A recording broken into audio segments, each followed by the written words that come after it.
बहुत ही खूबसूरती के साथ जो है भक्ति की मशाल जो है जलाई गई है। अभी 2 दिन के अंदर ही जो है इस बेहतरीन मशाल का जो है पूरा बांधकाम किया गया। तो अभी जो है अपन पूरे जत्रे में जो है परगांव से भी बहुत सारे लोग आते हैं लिंबी चिंचोड़ी गांव में इस भक्तिमय वातावरण में शामिल होने के लिए। उन्हीं में से अपने एक साहब देगांव से उनके साथ बात करेंगे। तो सर आपका नाम बताइए पहला। केदारनाथ स्वामी। केदारनाथ स्वामी जी, तो कैसा लगा तुम्हाला पूरा जत्रा हमारे गाँव का?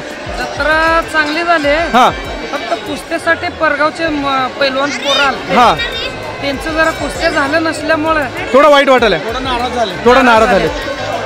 पैलवानला या जायचं खर्च डिझेलचं दिलं ना। हा, दिलं पुढच्या वर्षी परत येते। पुढच्या वर्षी येतात, बरोबर आहे। कसं पैलवानांसाठी उपजीविकेसाठी जत्राच असते, बरोबर आहे ना? बरोबर आहे। तुम्ही पण प्रोफेशनली पैलवानच आहात का?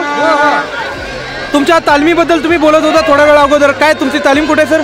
मरे चौकात श्रीकृष्ण कुस्ती केंद्र आहे। मरई चौकात श्रीकृष्ण कुस्ती केंद्र, इंद्रधनुच्या शेजारी। तुम्ही तिथं नवीन नवोदित जे पैलवान आहेत त्यांना ट्रेन करता? हो हो, 70-80 मुलं आहेत ना सध्या। 70-80 पुरं येतात सध्याला तुमच्याकडे? सोलापूर जिल्ह्याची मुलं आहेत राहायला। सोलापूर जिल्ह्याचे म्हणजे वसतिगृह आपल्या शाहू महाराजांनी जसे केलं होतं। हो, कोल्हापूरला कसं आहे तसं?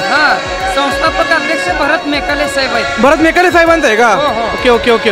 गेल्या वर्षी त्यांच्या मुलाची पण कुस्ती झाली होती इथं। हो, झाली होती ना। भरत मेकाले साहेब पण पैलवानच आहेत ना प्रोफेशननी? हिंद केसरी होते, 76 किलो वजनी गटात। अरे बापरे। परत महाराड केसरी 3 वेळा झाले। हा, तर खूपच चांगल्या प्रकारे सरांनी सांगितलं।